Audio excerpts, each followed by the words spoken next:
Hello students, कैसे हैं? उम्मीद करता हूं कि आप ठीक होंगे और आपकी पढ़ाई भी बढ़िया से चल रही हो। देखिए, आज हम आपके लिए के ऑब्जेक्टिव टाइप वीडियो हम लाए हैं। ये इतिहास से है तो ऐसे 8th क्लास का, लेकिन आपको ऑल कॉम्पिटिशन्स के लिए आवश्यक है। इसका हम डिटेल्स से आपके बीच में हम सारा हम ऑब्जेक्टिव का जो है मूल तथ्यों को भी बताते चलेंगे और आप उसको ध्यान पूर्वक आप नोट्स बनाते रहिए और सुनते रहिए, तो बहुत ही बढ़िया आपका ऑब्जेक्टिव क्वेश्चन की तैयारी हो जाएगी। चलिए देर न करते हुए हम आते हैं आपके लिए क्वेश्चंस पर।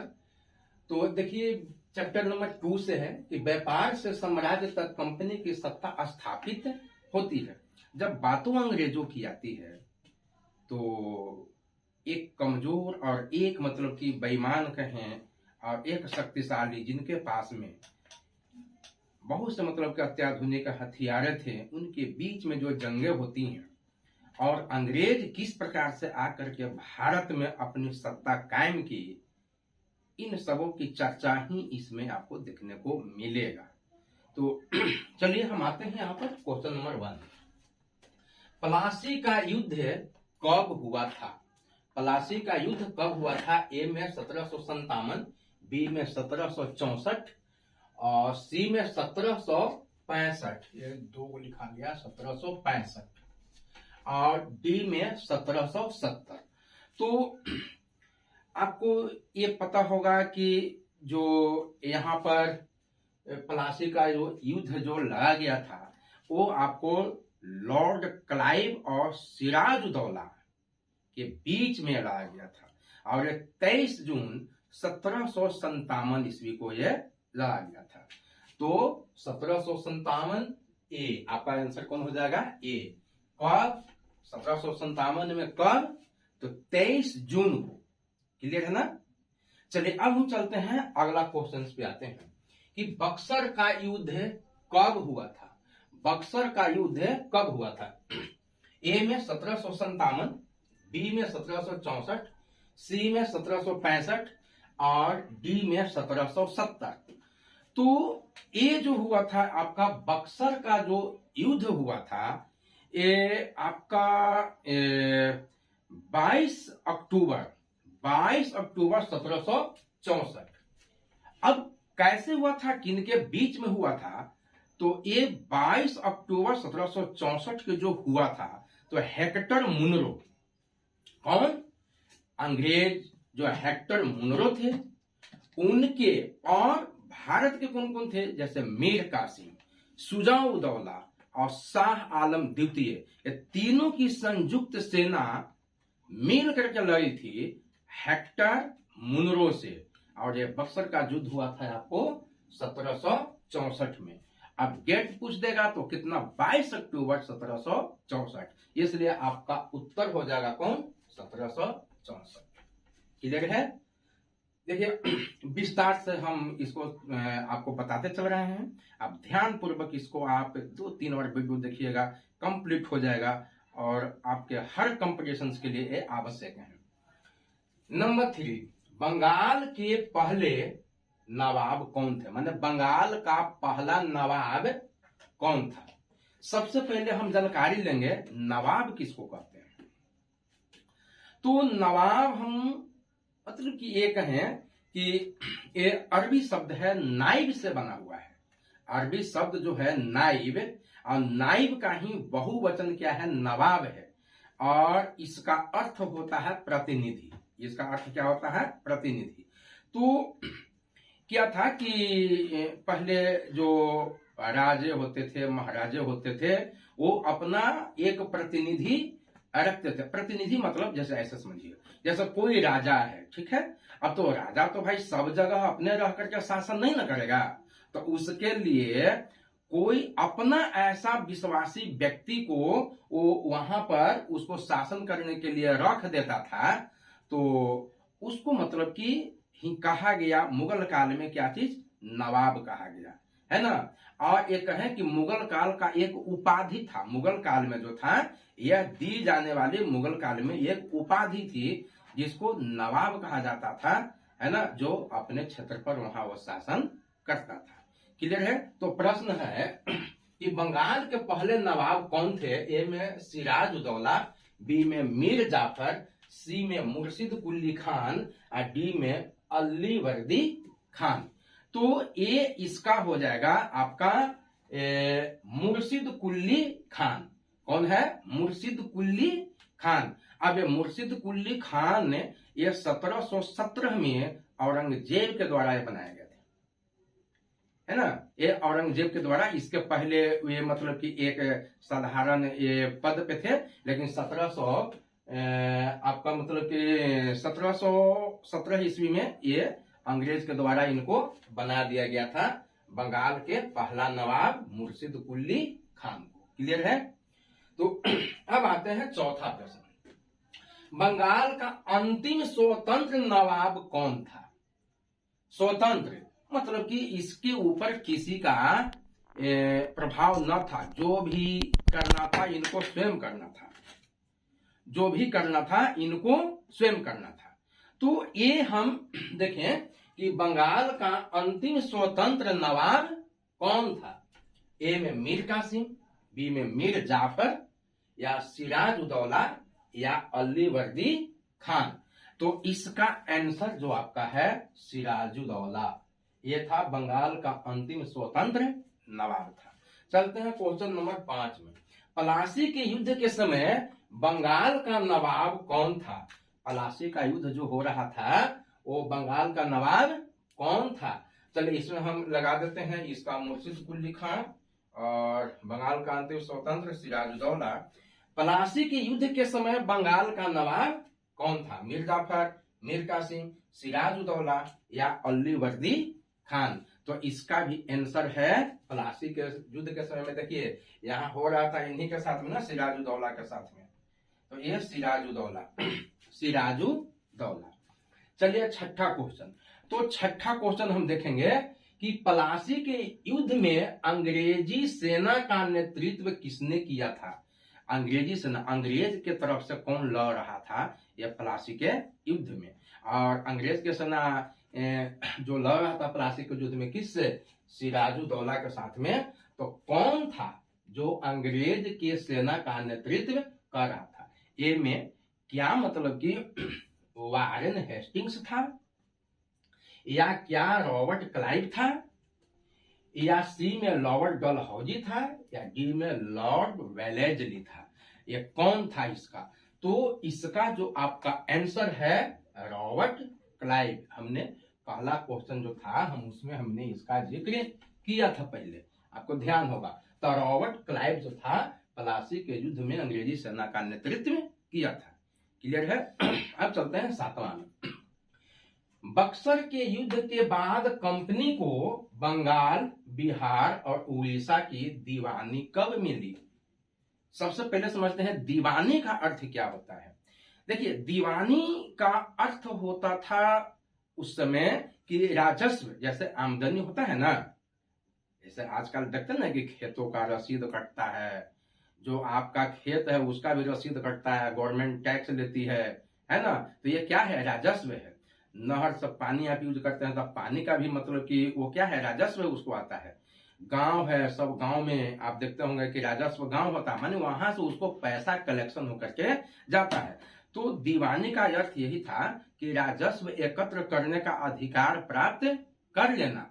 तो कहता है कि बक्सर के युद्ध के बाद में कंपनी को बंगाल, बिहार और उड़ीसा की दीवानी कब मिली? यानी जब वहां पर हारा, तब हार जाएगा तो उसको जैसे कहेंगे गला पकड़ करके जैसे बोलेंगे कि ये करो तो उसको ये करना पड़ेगा, उसको जो बोलना है वो करना है। अब मजबूरन में वो क्या करेगा?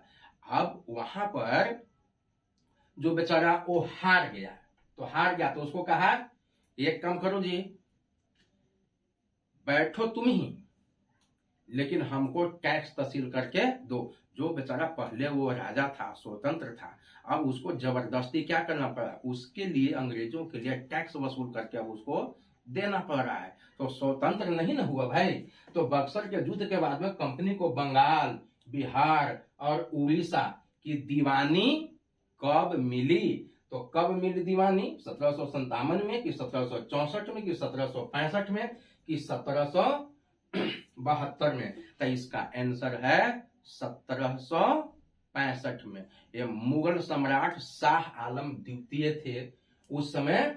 तो शाह आलम द्वितीय को मतलब कि ये बक्सर के युद्ध में हार के बाद में उनको ये सारा चीज करना पड़ा कि चलो भाई हम आपका तहसील उसील करके सारा देंगे, आप हमारे क्षेत्र में चलो, अब आपको राजस्व मिलेगा, टैक्स मिलेगा।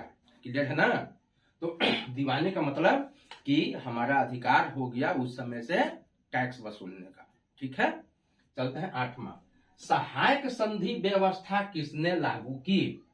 सहायक संधि व्यवस्था किसने लागू की? ए में रॉबर्ट क्लाइव, बी में वारेन हेस्टिंग्स, सी में लॉर्ड वेलेजली, डी में लॉर्ड डलहौजी। तो यहां पर हम देखें कि सबसे पहले हम देखेंगे कि सहायक संधि व्यवस्था था क्या चीज। तो सहायक संधि व्यवस्था था ब्रिटिश ईस्ट इंडिया कंपनी के द्वारा भारत में अपना राजनैतिक और सैन्य नियंत्रण, माने सैनिक पर नियंत्रण, भारतीय जो सैनिक हैं उस पर नियंत्रण करने का विस्तार करने की एक नीति था। उसको था कि किसी भी तरीके से हम इधर उधर कर करके यहाँ पर हमारा राजनीतिक शासन हो जाए, हमारा सैनिक रहे सब जगह। तो यही उसकी नीति थी कि कैसे भी प्रकार से संधि करके, और आपको पता होगा क्रिकेट खेला खेला करके और क्रिकेट में हरा हरा करके उसने संधि किया था। उसका अंग्रेज बोलता था, अंग्रेजी में उसको रखता था कि नियम ए रहेगा और साइन करवा देता था, और द्विभाषीय तो था नहीं, इन लोगों को समझा देता था। कुछ भारत के ही ऐसे लोग थे जो अंग्रेजों से मिले हुए रहते थे और उनको कहते थे कि हाँ हाँ हाँ यही चीज है। क्या होता था कि क्रिकेट में हार उड़ जाते थे, और क्रिकेट नहीं था, बहुत सा चीज था, हार उड़ जाते थे और उस पर साइन हो जाता, फिर कहता था जबरदस्ती कि देखो अब तुमने तो हार गया ये जी, तो अब मेरा हो जाएगा, है ना। ऐसे कर कर करके ये बहुत चीजों को किया गया। तो एक नीति बनाया गया था ईस्ट इंडिया कंपनी के द्वारा भारत में अपने राजनीतिक और सैन्य विस्तार करने का, और रियासतों को अपने अधीन करने का एक क्या था, नीति था। तो हमने मतलब कि देखा कि सहायक संधि व्यवस्था किसने लागू की। तो सहायक संधि का जो व्यवस्था था किसने लागू किया? लॉर्ड वेलेजली ने लागू किया। इसका भी हमने पहले भी जिक्र किया है। लॉर्ड वेलेजली ने माने खुद को सैन्य शक्ति रखने का इन्होंने पाबंदी लगा दिया था। मूल रूप से ऐसे समझिए, इसने कहा है कि सुनो, ये वेलेजली जो था, लॉर्ड वेलेजली, भारतीय जो नवाब थे, भारतीय जो शासक थे, बोले कि अब तुम अपना सैनिक नहीं रख सकता है जी, हम जो कहेंगे वही होगा, अब हमारा सैनिक रहेगा। अब बताइए, शासन हमारा सैनिक दूसरा का है तो हमारा बस चलेगा? बस तो उसी का ना चलेगा जिसका पावर है। तो केवल मुख्य दर्शक बने हुए लोग रहते थे सहायक संधि में, और ऐसी व्यवस्था कर दिया गया, किसी भी तरीके से उलूल जुलूल कर करके उसको क्या कर दिया, उसको ले लिया। इतना ही नहीं हुआ, फिर अगला क्वेश्चन से हम देखेंगे। तो इसका आंसर कौन हो जाएगा जी? ए लॉर्ड वेलेजली। चलिए, इसमें नहीं लगाए थे। बक्सर के युद्ध के बाद कंपनी को बंगाल, बिहार और उड़ीसा की दीवानी कब मिली थी? तो इसका हो जाएगा 1765। ये देखिए, सहायक संधि स्वीकार करने वाला पहला भारतीय राज्य कौन था? बेचारा कौन फंस गया सबसे पहले सहायक संधि के चक्कर में? तो सहायक संधि के चक्कर में 1798 ईस्वी में सबसे पहले बेचारा फंस गया हैदराबाद का निजाम फंस गया। और हैदराबाद का ही निजाम था जो पहला बेचारा सहायक संधि को स्वीकार करने वाला वो राज्य बनेगा। अब कहिएगा कि राज्य था हैदराबाद, तो उस समय बाबू सब रियासत में बटा हुआ होता था, जैसे अवध, हैदराबाद, मैसूर, तंजौर। तो इसका कौन सा आंसर हो जाएगा? 9 का आंसर हो जाएगा बी, हैदराबाद का निजाम पहला था, है ना। चलते हैं 10वां क्वेश्चन। हड़प नीति सिद्धांत किसने लागू की? हड़प नीति सिद्धांत किसने लागू की? अब देखिए, सहायक संधि से ना हुआ तो अब कहा कि एक काम करो, ऐसा करो कि सीधे हड़प ही लो। जो बच्चा जो इसके झांसे में नहीं आ रहे थे, तो कहा कि इसको क्या करो, हड़प लो। हड़पने का जानते हैं ना सुनते होंगे आसपास में कि कोई कहता है कि उसका संपत्ति हड़प लिया, इतना बेईमानी कर लिया ना, एक तुझे गड़क गया, हड़प लिया, तरह तरह के लोग कहते हैं। तो हमारे यहाँ भी पूरा का पूरा राज्य हड़प लिया अंग्रेज। अब कैसे हड़प लिया, देखिए यहाँ पर हड़प नीति क्या था, हड़प नीति सिद्धांत किसने लागू किया था? तो हड़प नीति का जो सिद्धांत था लॉर्ड डलहौजी ने लाया, जबरदस्ती। कहा जबरदस्ती कि जब कहते हैं से करो न तो घेचाड़ देंगे। ये चीज उसने जबरदस्ती किया, बहुत ज्यादा जबरदस्ती किया। क्या क्या किया? ये जो था हड़प नीति बहुत ही विवादास्पद कानून बना। इस कानून के द्वारा उसने क्या कहा, बहुत से राजे महाराजे थे जिनका वंश नहीं चलता था, तो किसी को अपना मतलब कि पाल लिया और उसी को बेटा मान लिया, उसी को बेटी मान लिया। उसने कहा कि नहीं, हम नहीं मानते हैं। तुमको अपना अगर बेटा है, बेटी नहीं, अपना बेटा है, वो रहेगा, तब आपका मतलब कि उत्तराधिकारी वो बनेगा, माने आपके मरने के बाद में वो यहाँ का राजा बनेगा। लेकिन अगर अपना बेटा न है तो ये अंग्रेज के हो जाएगा, माने हमारा हो जाएगा। ये जबरदस्ती। तो इसी प्रकार में बहुत से मतलब कि रियासत से जो इसके अधीन में आ गए। यही नहीं कहा कि बेटी को तो अधिकार नहीं देंगे, बेटी होगा आपका ना तो उसको राज नहीं देंगे, सीधे वो कहाँ आ जाएगा, हमारा हो जाएगा, है ना। इसके एक और था इसमें कि कोई राजा है वो किसी को अपनाया भी नहीं, तो कहा कि अब कोई आपका उत्तराधिकारी नहीं है, माने कोई आपका बेटा नहीं है, और अगर आप मर जाएंगे तो आपका राज सीधे अंग्रेजों के क्या हो जाएगा, अधीन में आ जाएगा, अंग्रेजों के साम्राज्य में उसको मिला दिया जाएगा। ऐसे ही माने बहुत से जो रियासत थे अंग्रेजों ने हड़प लिया जबरदस्ती, ये सब कह करके कि ये आपका नहीं है। इसमें झांसी था, झांसी का पूरा लड़ाई इसी के लिए न हुआ। झांसी में तो लड़ाई हुआ जी, बहुत सा ऐसा तो जो था सो बेचारा सरेंडर कर दिया कि ना भाई मारकाट हो जाएगा, छोड़ो जाने दो। तो ऐसे ऐसे थे, जैसे मानते थे सतारा 1848 में अंग्रेजों ने हड़प लिया। सतारा जो रियासत था 1848 में हड़प लिया। इसी के बाद में जैतपुर और आप मतलब कि संबलपुर 1849 में दोनों को हड़प लिया। दोनों को कहा कि ये मेरा है, अब तुम्हारा अब कोई बारिश न है बाबू, अब इसलिए इसको छोड़ो। इसके बाद वो उदयपुर 1852 में हड़प लिया। इसके बाद मतलब कि झांसी तो पूरा लड़ाई हुआ। वो पहले ही कहा था कि लड़की को हम भाई नहीं मानते हैं, अब तुम्हारा अपना वंश में कोई है नहीं है तो हम इसको कहे मानेंगे। वो जबरदस्ती मतलब किया, जिसका लड़ाई हुआ, जिसमें आप जानवे करते हैं, पढ़वे करते हैं कि झांसी में क्या हुआ था। तो 1853 में उसको ले लिया, जबरदस्ती ले लिया। और नागपुर को 1854 में ढेर तो था कि बाप रे बाप ये तो मार के अथी कर देगा और सारी समस्या हो जाएगा, इसलिए जाओ बाबू लेते जाओ, है ना, हमको नहीं चाहिए। लेकिन बहुत जगह कहा कि चलो जो हम आप मान जाओगे तो आप ही रहो, लेकिन वही टैक्सवा तहसील करके देते जाओ, माने हमारा गुलाम बन जाओ, है ना। तो ये गुलाम बन जाओ। तो ऐसे मतलब कि ये करते गया। तो ये लॉर्ड डलहौजी 1800 लेकर 48 से लेकर 1856 तक रहा, घोर अन्याय किया। हड़प नीति का पूरा मतलब कि ये लॉर्ड डलहौजी जो है फायदा उठाया और पूरा हड़प लिया। इसका नतीजा क्या हो गया कि ये भी एक प्रमुख कारण था 1857 के जो संग्राम हुआ था। 1857 का ये हड़प नीति जो था, ये फिर मतलब कि आपका सहायक संधि था, ये सब जो था ना, ये मूल मतलब कि कारण बनने में इसका अपना योगदान दिया था। तो हमने प्रयास किया आपको विस्तार से समझाने का ये 10 क्वेश्चंस को। तो उम्मीद है कि आप जरूर समझे होंगे और इसका आपको मतलब कि फायदा भी मिलेगा। तो धन्यवाद।